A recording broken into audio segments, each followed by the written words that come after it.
Hi, I'm Ed Sperling. I'm here with Neil Hand of Cadence, Navraj Nandra from Synopsys, and Simon Butler from Methodics. Neil, with all the complexity that's going into SoCs these days, we've got a lot more need for how parts play together.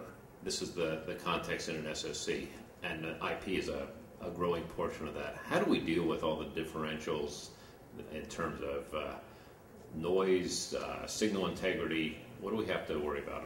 Yeah, I think there's two parts to that answer. The first is on the IP portion itself. The IP needs to be built and delivered in such a way that it has the flexibility to adapt to the different contexts the customers have so that it works well with their design.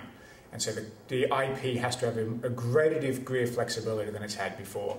The second part to it is leveraging design technologies. So as you deliver the IP, delivering more views and more models of that IP so they can be evaluated in the context of the design. So for instance, giving models that allow them to look at the signal integrity on the PCB or the package level so they know how well it's going to work, or giving models that allow it to work in a virtual system prototype so the customers can start to do hardware-software integration. So it really does come down to flexibility in the IP itself and a reasonable degree of flexibility to adapt to the context, and the models that allow the customers to actually test ahead of time before production of how that IP works in the context.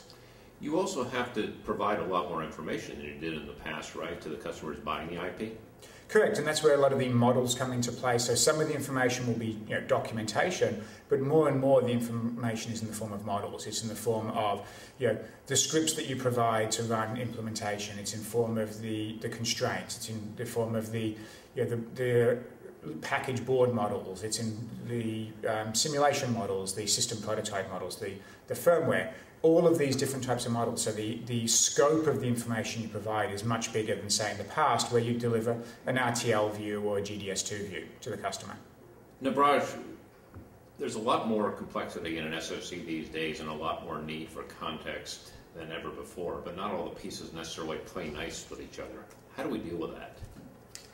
Yeah, I think it comes down to understanding the level of complexity of the SoC. So it's kind of understanding at the system level what the customer is doing, the specification of the SoC. And that really works down into how you define and build the IP. And we have many cases now where we're actually working with customers that are supporting lots of interfaces, and even in the SoC with many on-chip buses and memories. And so that kind of understanding gets built up over time.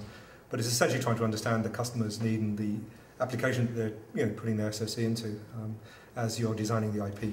So the IP is an autonomous block, but as you're building it, as the engineering team is designing it and verifying it, it has to be in the context of the SoC that it resides in.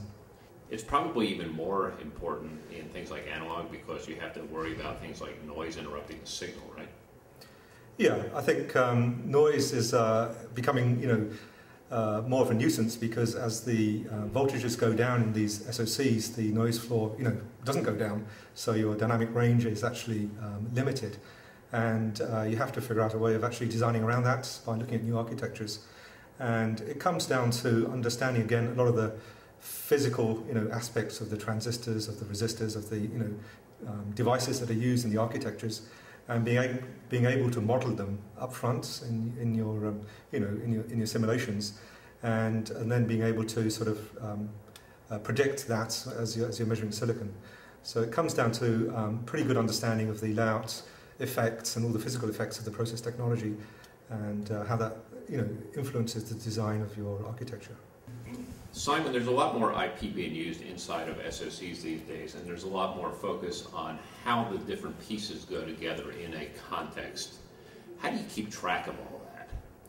I think one of the challenges is the level of interaction between the IP vendor and the SoC design team, really trying to fine-tune the IP and get an environment together where they can build and assemble something that works. So there's a blurring of the boundaries, we believe, and I think there's some challenges around enabling the collaboration you need and the configuration management you need to really bring those teams together to converge on a working design. So that's one of the challenges we see. If there's more pieces of IP in a design, do you also have to keep track of the other? It's no longer just what it's the design that's going into, right? It's what it's next to, all the different pieces that potentially can affect it. Right.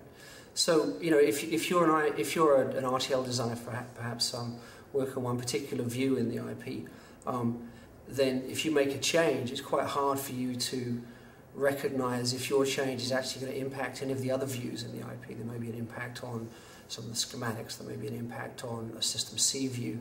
There may be an impact on anywhere along the food chain. So I think one of the things we need is a way of releasing consistent IP without having to be knowledgeable about every view within the IP, and kind of assembling the various subsystems hierarchically with kind of a tie into the verification flow, so that you guarantee that your IP is consistent, both in the context of the view that you've changed and across the views in the IP and in the parent subsystem that you're targeting. So there needs to be some level of context checking, we believe, in that assembly flow.